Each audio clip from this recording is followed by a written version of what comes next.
in a report from WorldNet Daily, they report that the UN covers up Obama's role in arming terrorists.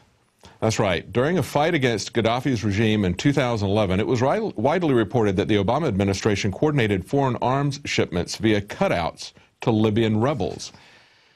And in the UN cases, both proven and under investigation, there were illicit transfers from Libya to more than 12 countries, and also to terror and criminal groups, including heavy and light weapons, manned portable air defense systems, small arms and related ammunition and explosives, and mines.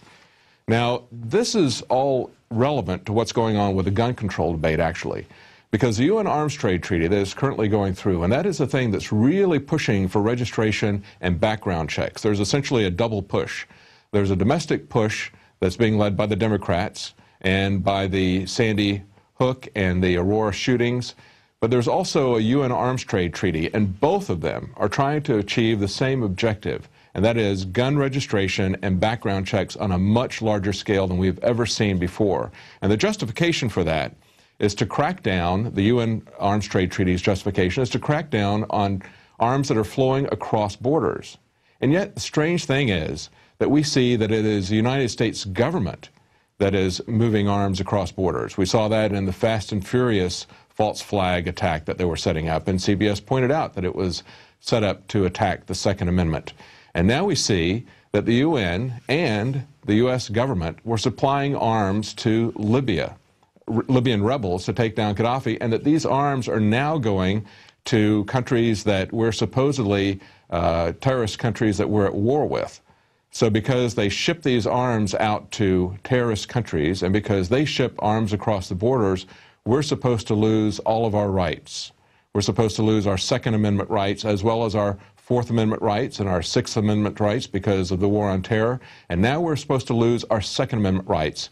And these are all threats of things that are happening that our government itself is doing. They're moving the arms across borders. We see the same thing happening in Korea, actually. There's an article that came out today that we covered on InfoWars.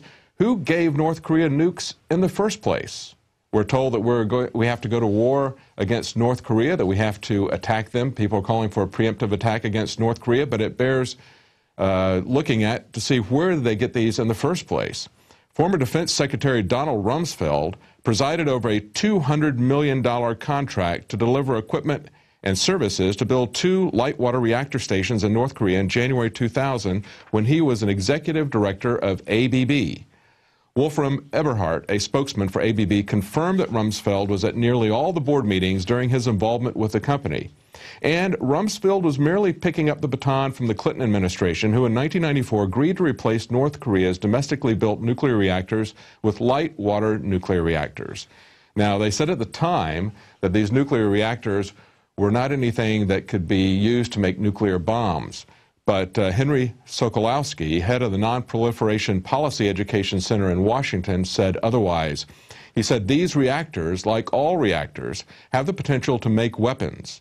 So you might end up supplying the worst nuclear violator with the means to acquire the very weapons we're trying to prevent from acquiring it. So we see that at the same time, the government who is supplying terrorists, who has created al-Qaeda, tells us that we have to lose all of our rights to protect us from al-Qaeda.